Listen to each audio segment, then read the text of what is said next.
그가 또 이 비유로 백성에게 말씀하시기 시작하시니라. 한 사람이 포도원을 만들어 농부들에게 새로 주고 타국에 가서 오래 있다가 때가 이름에 포도원 소출 얼마를 바치게 하려고 한 종을 농부들에게 보내니 농부들이 종을 몹시 때리고 거저 보내었거늘 다시 다른 종을 보내니 그도 몹시 때리고 능욕하고 거저 보내었거늘 다시 세 번째 종을 보내니 이 종도 상하게 하고 내쫓은지라. 포도원 주인이 이르되 어찌할까 내 사랑하는 아들을 보내리니 그들이 혹 그는 존대하리라 하였더니 농부들이 그를 보고 서로 의논하여 이르되 이는 상속자니 죽이고 그 유산을 우리의 것으로 만들자 하고 포도원 밖에 내쫓아 죽였느니라. 그런즉 포도원 주인이 이 사람들을 어떻게 하겠느냐. 와서 그 농부들을 진멸하고 포도원을 다른 사람들에게 주리라 하시니 사람들이 듣고 이르되 그렇게 되지 마라 말지어다 하거늘 그들을 보시며 이르시되 그러면 기록된 바 건축자들의 버린 돌이 모퉁이의 머릿돌이 되었느니라 함이 어찌미냐. 무릇 이 돌 위에 떨어지는 자는 깨어지겠고 이 돌이 사람 위에 떨어지면 그를 가루로 만들어 흩으리라 하시니라. 아멘. 오늘 본문은 포도원 비유입니다. 이 포도원 비유는 이사야 5장을 배경으로 합니다. 이사야 5장 말씀에 보면 하나님은 이스라엘을 포도원에 비유하십니다. 이스라엘이 포도원이라면 포도원 주인은 하나님이시고 포도원의 농부들은 이스라엘을 관리하도록 세워진 지도자들이라 볼 수 있겠습니다. 본문의 비유에 보면 포도원 주인은 때가 이름에 포도원 농부들에게 종을 보내어서 포도원의 소출을 요구했습니다. 포도원 주인 곧 하나님이 보내신 종은 선지자라 하겠습니다. 그런데 이 포도원 농부들은 이 종을 때리고 거저 보냅니다. 포도원 소출을 주인에게 줄 의사가 없는 것입니다. 주인은 거듭해서 종들을 보냅니다. 하지만 이 농부들은 계속해서 종들을 때리고 능욕하며 거저 보냅니다. 이 모습은 이스라엘의 지도자들이 선지자들을 통해서 명하시는 하나님의 요구를 듣지 않고 선지자들을 계속해서 박해한 것을 의미합니다. 이스라엘의 역사는 실로 선지자들의 선포를 계속해서 무시하고 악을 행하며 선지자들을 박해하고 죽인 역사입니다. 선지자들이 선포하는 하나님의 뜻을 제대로 알지 못하고 그 뜻에 제대로 반응하지 않은 겁니다. 그리고 이 일에 이스라엘의 지도자들이 언제나 앞장을 섰습니다.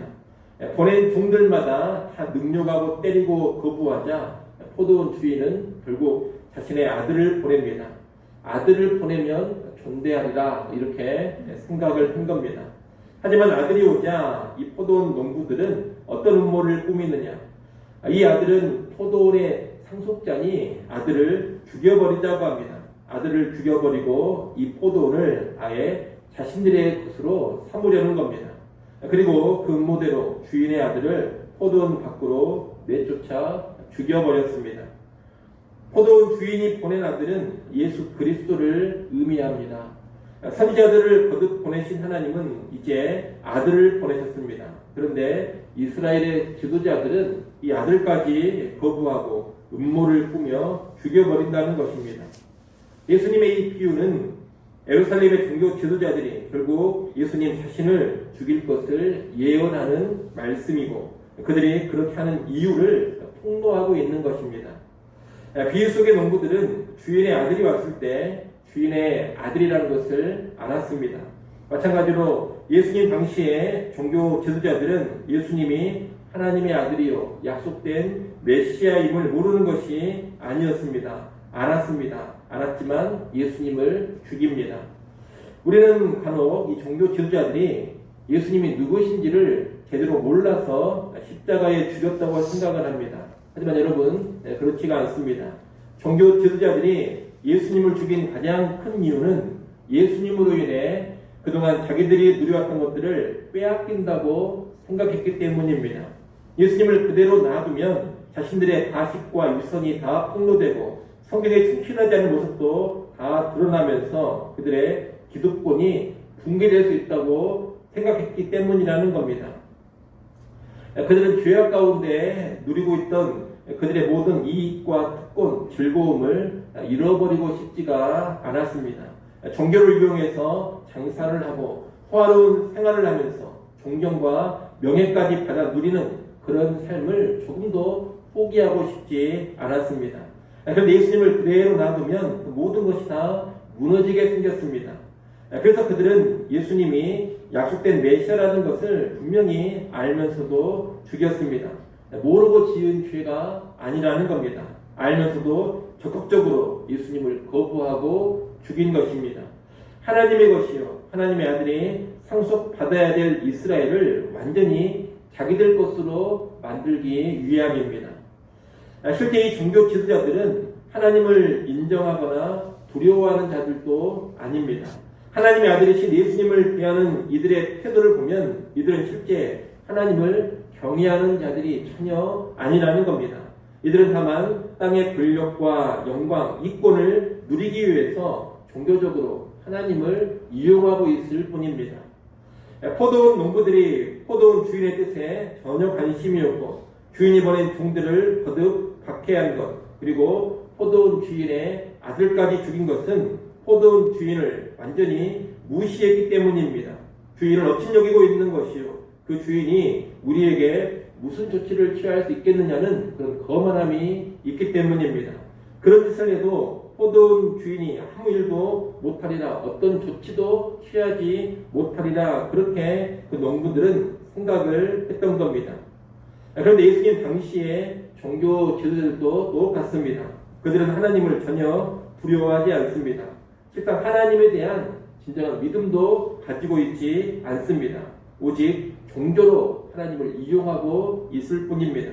실제 하나님의 뜻을 어기고 대적해도 하나님께서 어떤 심판을 하신다든가 벌하신다든가 그러리라는 생각이 전혀 없습니다. 그러니 대범하게 예수님을 죽여버린 겁니다. 이들이 예수님을 거부하고 죽이는 것은 하나님에 대한 아주 적극적인 반역입니다.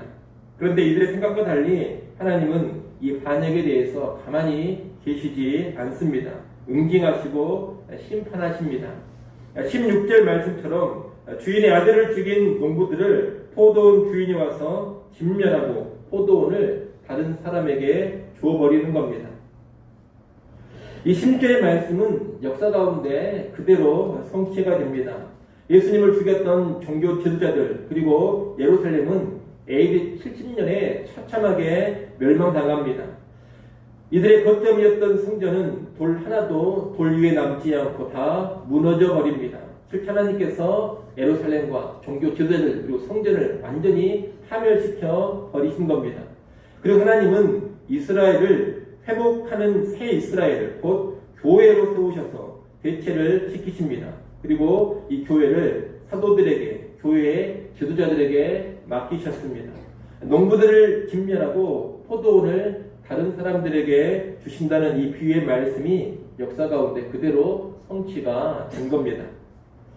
여러분, 오늘 본문의 이 비유는 그저 오래전에 이스라엘의 종교 지도자들에게만 해당되는 것으로 끝나는 것이 아닙니다. 이 비유는 오늘날 우리에게도 강력한 도전과 경고를 줍니다. 예수님 당시의 종교 지도자들은 포도원 주인을 인정하지 않고 그 주인의 아들도 인정하지 않았습니다. 포도원을 자기들이 가지고 자기들이 사유화하려고 했습니다. 이 모습이 그저 오래전 과거의 일로만 끝나는 게 아니라는 겁니다. 오늘 교회에서도 동일한 일이 발생할 수가 있습니다. 잘 아시는 것처럼 교회의 주인은 하나님이십니다. 교회의 머리, 교회의 상속자는 예수 그리스도십니다. 그런데 교회의 지도자들이 교회를 자기 마음대로 하고 싶어서 하나님을 거부하고 예수님을 밀어내버리고 교회를 사유화시킬 수 있다는 겁니다.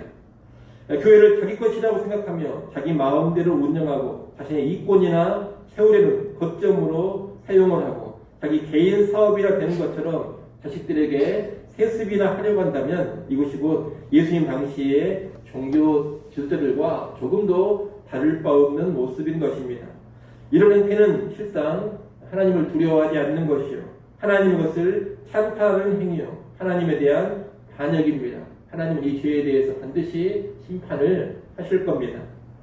옛 이스라엘을 사유하고자 했던 지도자들이 심판을 당하고 예루살렘이 멸망을 당했다면 그보다 훨씬 더 크고 위대한 새 이스라엘인 교회를 사유하는 지도자들은 얼마나 더 큰 심판을 받겠습니까? 그러니 장로가 됐든 목사가 됐든 군우가 됐든 교회의 주인 노릇을 하려고 해서는 안 될 것입니다. 교회를 자기 마음대로 잘 이루려고 하는 그런 사람들은 오늘 본문의 비유를 보면서 큰 경각심을 가져야 합니다. 제 자신이 됐든 또 여러분이 됐든 교회를 자기 수중에 두고 마음대로 사유하려고 하는 그런 모든 시도들을 우리는 결코 갖지 않아야 되겠습니다. 그런 모습이 조금이라도 있다면 즉각 회개하고 버릴 줄 알아야 할 것입니다. 예수님은 이 포도원 비유를 17절, 18절의 말씀으로 마무리를 짓습니다. 건축자들의 버린 돌이 모퉁이의 머릿돌이 된다, 그런 말씀입니다. 여기서 건축자들이란 종교 지도자들을 의미합니다. 그리고 돌은 예수님을 의미합니다. 종교 지도자들은 예수님을 거부하고 죽입니다. 그래서 예수님은 버림받은 돌이 됩니다. 하지만 그분은 부활하셔서 능력과 영광의 왕으로 등극하실 것입니다. 버려진 돌이 모퉁이의 머릿돌이 되는 겁니다. 그리고 누구든지 이 돌과 부딪히는 자, 충돌하는 자는 산산이 깨져버릴 것입니다. 예수님을 거부하고 배제한다면 결국 파멸에 이르게 된다는 것입니다. 여러분, 하나님 두려운 줄을 알아야 하고 예수 그리스도를 무시하고 배제하는 일이 얼마나 심각한 일인지를 알아야 합니다. 특히 교회와 연관해서 교회의 주인 노릇하려는 행태, 자기가 교회의 왕처럼 군림하려고 하는 모습은 하나님에 대한 반역이고 예수 그리스도를 배제하는 일이라는 것을 반드시 알아야 합니다. 그런 사람들은 산산이 깨어져 버릴 것입니다. 우리는 이 포도원 비유를 단지 예수님 당시 종교 지도자들의 악함을 폭로하는 것으로만 이해하지 않아야 되겠습니다. 이 포도원 비유의 모습이 오늘날에도 유사하게 나타날 수 있다는 것을 알아야 합니다. 우리는 이 비유를 통해 누가 올바른 교회 지도자인지를 잘 배워야 합니다. 교회가 어떤 지도자들을 용납하지 않아야 하는지도 배워야 합니다. 그리고 우리가 교회에서 어떤 지도자가 되어야 하고 어떤 위치에 서서 교회를 섬겨야 하는지도 배워야 합니다.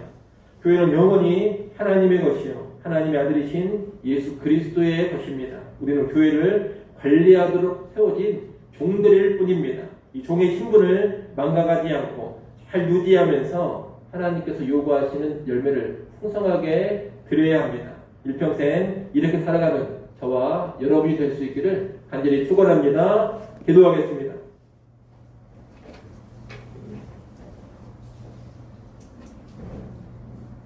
하나님 아버지, 하나님을 두려워하지 않고 예수님을 거부하고 죽이는 종교 지도자들의 모습과 그들에게 임할 심판의 비유를 살펴봤습니다. 오늘 우리도 이 비유를 통해서 경각심을 갖게 하여 주시옵소서. 하나님 두려운 줄을 알게 하시고 언제나 예수 그리스도만을 나의 주, 나의 왕으로 모시고 살아가게 하여 주시옵소서.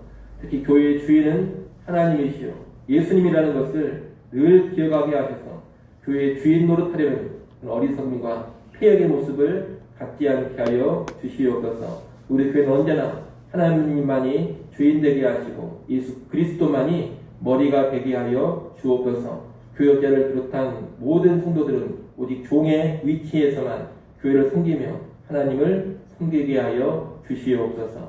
아버지 하나님, 이 시간 하나님께 나와 기도할 수 해주셔서 감사합니다. 다시금 엎드려 하나님의 은혜와 긍휼을 구합니다. 아버지 하나님, 새벽에 부르짖는 소리를 들으시고 은혜와 긍휼을 베풀어 주시옵소서. 오늘 하루도 늘 주님과 동행하게 하시고 말씀과 기도 안에 순종하는 삶으로 나아가게 하여 주시옵소서. 예수님의 이름으로 기도드리옵나이다. 아멘.